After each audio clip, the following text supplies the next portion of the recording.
Sharks जानते हैं, जब दिल्ली, मुंबई, बेंगलोर जैसे शहरों में कोई बीमार पड़ता है तो उन्हें उतनी टेंशन नहीं होती क्योंकि उनके पास अवेलेबल है best doctors, best hospitals, best health care facilities. लेकिन वहीं देश के छोटे गांव कस्बों में जब कोई बीमार पड़ता है ना, तो वहाँ उनकी मदद करने के लिए कोई नहीं होता। सही है। इस वजह से कई लोगों ने अपने परिवार वालों को खोया है। आज जहाँ बड़े शहरों में हर 1 से 2 किलोमीटर पर आपको स्पेशलिस्ट डॉक्टर्स मिल जाते हैं, वहीं इन गांव कस्बों में 50 से 100 किलोमीटर दूर तक कोई भी proper health care facilities available नहीं है।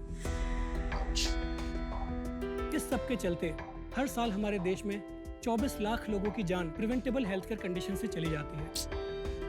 ये एक बहुत ही बड़ी समस्या है। सही। और उसका सॉल्यूशन लेके हम आए हैं through our health care revolution, Digicure E clinic. Sharks, मैं आकांक्ष टंडन और मैं को-फाउंडर हूँ डिजिक्योर ई क्लिनिक का। नमस्ते शार्क्स, मेरा नाम शोमन बैनर्जी है। I am the project head और हम आए हैं हिंदुस्तान के दिल भोपाल, मध्य प्रदेश से। डिजिक्योर ई क्लिनिक एक टेलीमेडिसिन टेक्नोलॉजी पे आधारित एक स्वास्थ्य केंद्र है जिन्हें हम छोटे कस्बों में ओपन करते हैं, जहां पे हमारे ट्रेन्ड हेल्थ केयर वर्कर्स, जिन्हें हम केयर गिवर्स बुलाते हैं, वहां पे रह के पेशेंट्स को डिजिटली शहर बैठे बड़े डॉक्टर्स के साथ कनेक्ट कराते हैं। हम पेशेंट्स को वहीं digital prescriptions, medicines, lab test, ये सारी फैसिलिटीज वहीं अवेलेबल कराते हैं।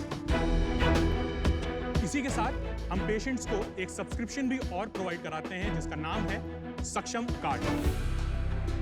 इस कार्ड की वैल्यू सिर्फ उन्हें ₹1 प्रतिदिन के हिसाब से, जी हाँ, ₹1 प्रतिदिन के हिसाब से पड़ता है। इस कार्ड के साथ पेशेंट्स हमारे क्लिनिक पे आता है और उन्हें फ्री कंसल्टेशंस अवेलेबल कराए जाते हैं। शार्क्स, आज हमारे पास मध्य प्रदेश में 7 ई क्लिनिक्स और 2 मोबाइल ई क्लिनिक्स हैं। कई हॉस्पिटल के टाइप्स के थ्रू हमारे साथ 50 से ज़्यादा डॉक्टर्स जुड़े हुए हैं। अब तक हमने 4000 से ज़्यादा मरीजों का सफल इलाज किया हुआ है। अब बहुत ही जल्द हम नॉर्थ ईस्ट में मिजोरम से अपनी ई क्लिनिक्स की और शुरुआत करने वाले हैं। शार्क्स, हमारा विजन है हम हिंदुस्तान के हर छोटे गांव तक पहुंचे और 100 करोड़ रूरल पॉपुलेशन तक एक अफोर्डेबल, रिलायबल हेल्थ केयर को पहुंचाए ताकि एक भी मौत प्रिवेंटिव हेल्थ कंडीशंस की वजह से ना हो। शार्क्स, हमारा आस्क है 40 लाख रुपए फॉर 4% ऑफ इक्विटी। चलिए शार्क्स, मिलकर इंडिया को बनाते हैं हेल्दी। वाओ, सो आकाश, शोभन, वेलकम शार्क टैंक सीजन 2 में। काफी महत्वपूर्ण मिशन है ये, 24 लाख प्रिवेंटेबल डेथ्स इंडिया में, उनको कम करना। तो आप अपनी जर्नी के पहले थोड़ा बताइए कि आपने कैसे इसकी शुरुआत की। मेरा जन्म एक बहुत छोटे से गांव में मध्य प्रदेश में हुआ था, तो गांव की इन समस्याओं को मैंने बहुत ही पास से देखा और महसूस किया है। जब मड़ियादों में मैं रहता था तो मेरी उम्र उस समय 6-7 साल की रही होगी। तो हमारे घर में एक हाउस हेल्प आती थी, तो उसकी छोटी बच्ची हमारे साथ खेलती थी। तो हम लोग बहुत अच्छे दोस्त थे, बहुत टाइम साथ में स्पेंड करते थे। एक बार जब छुट्टियों में मैं अपनी नानी के घर गया और वापस आया, तो जब वो हाउस हेल्प घर पे दोबारा आई तो पता चला कि उसकी बच्ची साथ में नहीं थी। तो पता चला कि उसे डायरिया हुआ था, वॉमिटिंग वगैरह हो रही थी और उसको उसकी माँ के पास इलाज के लिए पैसे नहीं थे शहर जाने के, और उसकी वजह से उसने अपनी जान गंवानी पड़ी। Oh my God. और इतनी छोटी उम्र में जब ये बात मैंने सुनी तो उसका जो मुझे दिमाग पे इम्पैक्ट पड़ा वो हमेशा आज तक मेरे साथ है। इसलिए जब मैं इसके आगे अगर अपनी बात करूं तो मैं पढ़ाई में काफ़ी अच्छा था। मैं NIT भोपाल में गया ऑल इंडिया एग्जाम क्लियर करके। Wow, amazing. वहाँ से मैंने इलेक्ट्रॉनिक्स एंड कम्युनिकेशन इंजीनियरिंग में बीटेक किया है। उसके बाद जो एक मिडिल क्लास का ड्रीम होता है government job, again there was an all India exam for BHEL which is a government PSU। उसका ऑल इंडिया एग्जाम मैंने क्रैक किया। Then I got posted in Bangalore. अगेन ये मुझे कहीं ना कहीं चीज़ कचोट रही थी कि यहाँ मैं लाखों की भीड़ में एक हूँ, क्या मैं ऐसा कुछ कर सकता हूँ जिससे मैं लाखों लोगों पे एक्चुअली पॉजिटिवली इम्पैक्ट कर सकूँ। मैं जिस फैमिली से मैं पल बढ़ के आया हूँ वहाँ से किसी ने आज तक कभी कोई बिजनेस नहीं किया है। उनके लिए नौकरी सब कुछ होती है, सरकारी नौकरी तो इज़ द पीक। वो छोड़ना काफ़ी डिफिकल्ट डिसीजन था। यहाँ फिर मैंने अपने जो मेरे 2 और को-फाउंडर्स हैं, they are also my college batchmates, तो इमीडिएटली हम लोगों के कॉर्ड्स हिट हो गए कि हाँ यार ये चीज़ करते हैं। तो उसमें से एक को फाउंडर जो था उसने बीटेक के बाद यूएस जाके एमएसपी किया है। क्या नाम है इन उनका? Computer science, Saket Asati. अच्छा, and he has worked in health tech there also for 3 to 4 years। तो he is taking care of all the technology जो हमने इसमें बनाई हुई है। And other cofounder is उन्होंने 5 साल आईटी एमएनसीज में काम किया हुआ है। तो सबने जॉब छोड़ी है, सब जॉब छोड़ इन्होंने दी। जॉब छोड़ दी। We didn't want a fallback option. ये जितना बड़ा प्रॉब्लम है हाँ जी, इसको एज अ साइड हसल नहीं कर सकते, ऐसा मेरा मानना है। बात तो अच्छी है, सोच भी अच्छी है। लेकिन फिर आपकी इक्विटी स्प्लिट क्या है आपके तीनों के बीच में? अंकुर के पास अभी 55% इक्विटी है। 55%। और आपके पास? मेरे पास 30% इक्विटी है। साकेत? साकेत के पास अभी इसमें 15% इक्विटी है। तो घर कैसे चल रहा है? यानी इनकम सेविंग हो गई है तीनों की काफी? मेरी वाइफ काम करती है, तो मेरा घर तो अभी उसी से चल रहा है। I am not taking any salary. Your first investor actually. कितना पैसा लगा चुके हैं आप तीनों? अब तक हम लोग 60 लाख रुपए लगा चुके हैं। आपके कितने सब्सक्रिप्शन है पहले ये बताइए। अभी 1800। तो 1800 मतलब 200 और 300 रुपए लगाएं तो कितना हो जाता है साल का? 5.5 लाख रुपए के आसपास, 5.5 6 लाख। तो उससे तो धंधा बन नहीं सकता है। तो आपका धंधा बनता है, एक तो आपके फार्मेसी से, हाँ जी। दूसरा जो हॉस्पिटल से कमीशन मिलता है, तीसरा जो लैब से कमीशन मिलता है। हॉस्पिटल से कमीशन नहीं, कमीशन सर। नहीं हॉस्पिटल मिलता से कमीशन नहीं।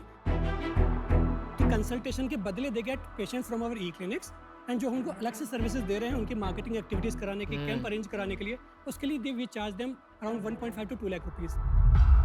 और लैब टेस्ट पे कमीशन मिलता है कि नहीं? लैब टेस्ट पे हमें अराउंड 50 से 60% का कमीशन है। टोटल रेवेन्यू बताइए, फिर वो यूनिट इकोनॉमिक्स बताइए। FY22 का बताइए। हमने जनवरी 22 से स्टार्ट किया है विद दिस सक्षम कार्ड। तो अभी तक हमने 12,20,000 का रेवेन्यू जनरेट किया है। पिछले महीने हमारा टोटल रेवेन्यू था 4 लाख रुपए। उसमें से 2 लाख रुपए हमें हॉस्पिटल से मिला था फॉर मार्केटिंग। अराउंड 90,000 रुपए हमें मिला था सक्षम कार्ड के सेल से। 60,000 रुपए हमें मिला था दवाइयों के सेल से। और 40,000 रुपए के आसपास हमें मिला था पैथोलॉजी टेस्ट। तो एक आउटलेट के इकोनॉमिक्स क्या होंगे? 5-6 हज़ार रुपए का रेंट लगता है। 10 से 12 हज़ार रुपए में हमें केयर गिवर मिल जाता है। वन टाइम कैपेक्स जो है वो लगभग 2 लाख रुपए के आसपास आता है। इनकम कितनी होगी पर आउटलेट? जो हमारा सबसे मेच्योर आउटलेट है उसकी इनकम आज 80,000 रुपए है per month? Per month. What is your biggest challenge? सबसे बड़ा चैलेंज क्या आ रहा है आपको? सबसे बड़ा चैलेंज सर है अवेयरनेस एंड क्रिएटिंग ट्रस्ट। गांव के लोग आसानी से ट्रस्ट नहीं करते। ये फिजिकल सेटअप भी हमें इसलिए खोलना पड़ा है ना, अदरवाइज हम चाहते लोगों को एक बैग दे दें तो हमारा एक हेल्थ केयर वर्कर ही पूरे में एक मोबाइल क्लिनिक की तरह घूम सकता है।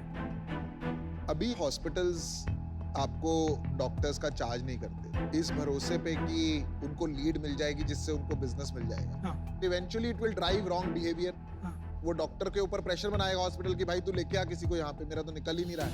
या वो कहेगा इसको बंद कर दो यार, मेरे से नहीं हो रहा। सर हॉस्पिटल्स इसमें ज़्यादा से ज़्यादा जुड़ रहे हैं क्योंकि उनको केवल पेशेंट के अलावा एक अपना आउटरीच भी मिल रहा है। हाँ, पर ये चैलेंज आएगा मेरे को लगता है। बट ये चैलेंज आ सकता है। ये ऑब्जेशनली बहुत हैवी काम है और जो मुझे लगता है कि इसमें दो चीज हो सकती है। एक, ये बिजनेस बन सकता है या ये सपोर्ट बन सकता है। मेरे को लगता है ये सपोर्ट तो बहुत अच्छा है, मैं भी करूंगा, अपनी कंपनी से भी खुद भी करूंगा। बट एज एन इन्वेस्टर क्या ये पैसे बनाएगा? मुझे नहीं लगता। फॉर नाउ आई एम आपने बोला कि आपने 60 लाख खुद के आप तीनों के पैसे डाले हैं इसमें। हाँ जी। तो एक क्लिनिक तो 2 लाख सेटअप, मतलब 14-15 लाख तो वहां गए, समझ गया। बाकी के 45 लाख तकरीबन कहाँ लगे हैं अभी तक? हमारे पास एक टेक्नोलॉजी टीम है जिसने पूरा प्लेटफॉर्म डेवलप किया है। अच्छा, कितनी बड़ी टीम है? 15 के आसपास हमारे पास 15। ये भोपाल में है? भोपाल में है। ओके। कितना सैलरी कितनी है उनकी महीने की? एवरेज सैलरी अराउंड 50,000 रुपए के आसपास। तो 8-10 लाख रुपए सैलरी लग रही है आपकी महीने। हाँ जी। ठीक है। यू आर बर्निंग मनी हर महीने। वी आर आपका बर्निंग मनी। वी कितना? Are burning around 1.5 lakh. कैसे हुआ? कैसे 8-10 लाख खर्चे हैं, 4 लाख रुपया इनकम है, तो 6 लाख रुपया हो गए ना बस। डिजिक्योर के अलावा जो आयोटा इन्फॉर्मेटिक्स है, they also take some project. अब वो क्या है?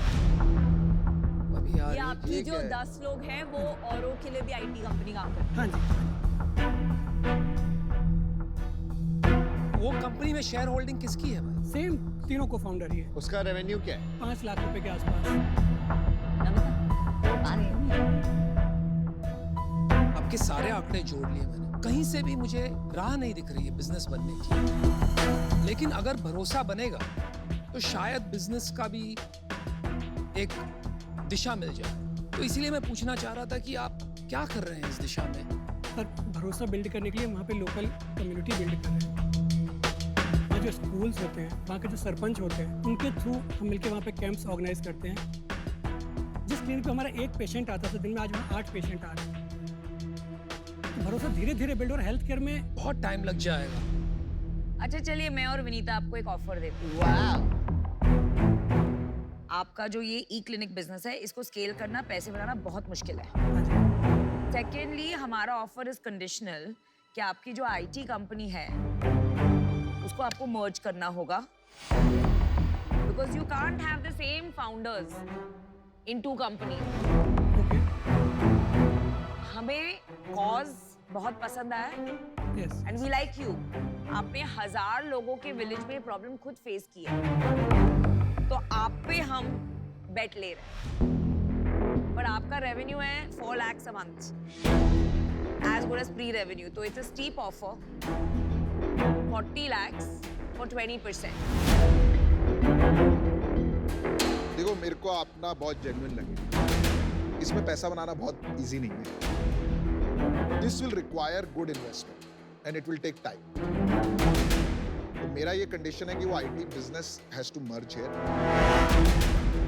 मैं आपको पैसे दूंगा 1 करोड़ रुपए। I'll take 25% of the company to become an equal partner. और मेरा इसमें वो रहेगा कि मैं ये अकेले ही करना चाहता हूँ। मैं आपको एक रिवाइज्ड ऑफर। चलो एक और ऑफर। आप बहुत अच्छी बनती जा रही है ये। अब आप बस बैठो और मजे लो। और ये कोई बिड वॉर नहीं है, मैं बिडिंग में नहीं आप जाऊंगा ये इनके साथ। बिजनेस समझते हैं, इसमें टेक्नोलॉजी से ज्यादा नेटवर्क्स, आपने क्या बताया, नेटवर्क प्ले है। एंड आई डोंट थिंक आपको 25% ऑफलोड करना चाहिए एट दिस पॉइंट। मैं आपको बताती हूँ क्यों। पर आपने तो 20% मांगा था ना, अरे 40 रुको ना, लाख के तो मैं लिए। रिवाइज कर रही तो हूँ अब ना। आप कह रहे हैं कि 20% ऑफलोड पहले मांगा था, पर मैं अब नहीं देना चाहिए। रिवाइज कर रही नहीं हूँ। नहीं, हाँ, आप no, पहले hold इसका on. जवाब दीजिए कि आप कह रहे थे कि मैं 20% बताती 40 हूँ। लाख के दे देना चाहिए था, पर 20% अब नहीं ऑफलोड करना मैं चाहिए। बता रही हूँ आप क्या कुछ कर रहे हो? अलग चीज, सुनिए इनको जरा। काउंटर करने दीजिए। कुछ भी बोलो, हाँ कुछ भी। जब आप स्केल करेंगे, आपको और इन्वेस्टर्स लगेंगे, तो आपको फंड रेजिंग करना पड़ेगा इन द फ्यूचर। तो मैं और विनीता हमारा ऑफर रिवाइज कर रहे हैं, 40 लाख फॉर 15%। वाओ। और मैं आपको एक चीज और बताना चाहता हूँ, no offence to Namita and the medical profession, पर डिसरप्शन जो है ना मेडिकल इंडस्ट्री में, ये ऐसे नहीं आएगा। बहुत मोनेटाइजेशन हो गई है यहाँ पे, राइट? तो मैं उसीलिए किसी और के साथ काम नहीं कर सकता इसमें। ठीक है, समझ गया। अनुपम कुछ बोलना चाहते हैं। यार पहले तो मुझे ये बताइए, वो लड़की का नाम क्या था? आपको याद है? गीता, गीता। गीता। अब मेरी बात सुनिए, मुझे लगता है आप प्री प्रोडक्ट मार्केट फिट, तो अभी बिजनेस ढूंढना है, लेकिन उद्देश्य बहुत अच्छा है। या अग्री। और आपकी ऑल जो- ऑफ अस अग्री। आपकी जो ट्रांसपेरेंसी है और सिंसियरिटी है, वो चमक के बाहर आ रही है। मैं समझता हूँ टेलीमेडिसिन जो है आज तक नहीं चला है, लेकिन वक्त, टाइमिंग बिजनेस में सबसे जरूरी है, और टाइमिंग अब आ गया। ठीक है, बिजनेस मॉडल क्या बनेगा मैं ये नहीं जानता हूँ, लेकिन मैं आपके साथ जुड़ना चाहूंगा, लेकिन मेरी कंडीशंस हैं।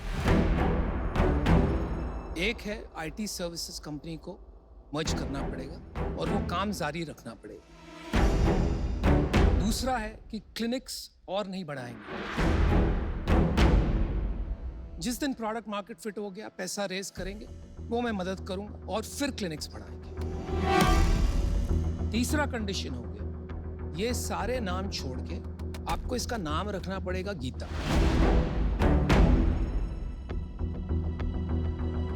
क्योंकि अगर कुछ बड़ा करना है तो उसी की याद और उसी की बुनियाद पे बनाना पड़ेगा, तभी हम लगे रहेंगे। तो अगर ये सब आप मानते हो तो मैं आपको 1 करोड़ रुपए देता हूं, और जो आपने मांगा था उसी वैल्यूएशन पे देता हूं। एक ड्रीम डील देता हूं मैं आपको, 10 करोड़ की वैल्यूएशन पे 10%, ताकि इक्विटी भी आपके पास बनी रहे। You can counter any of us. मैं ओपन हूँ नेगोशिएशन की। चलिए आप बताइए चलिए। जा ठीक रहे है हैं thank you 2 months. Vinita, if I go lower, you'll be in or you'll be out. नहीं you go low Then you'll be out. हाँ हाँ Yeah, but are you एक signing? बार पीयूष का ऑफर भी नहीं जो चाहिए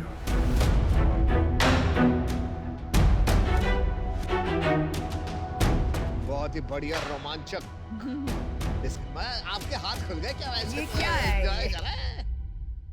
चलो बोलिए बताइए. We have a counter offer for you for Namita okay 40 lakh 10% के लिए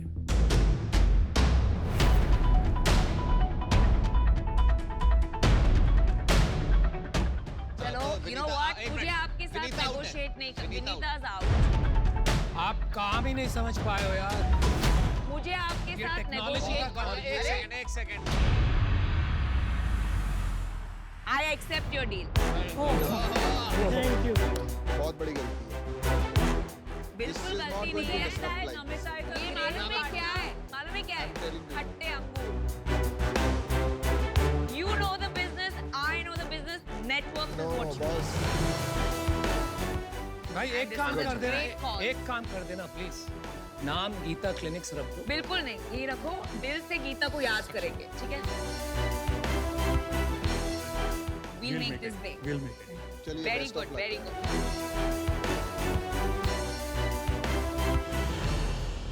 They have literally killed their business by partnering with a medical firm. They have killed their business. Worst decision of their life. I am so sad for them. Very good. See, Namita is a great entrepreneur.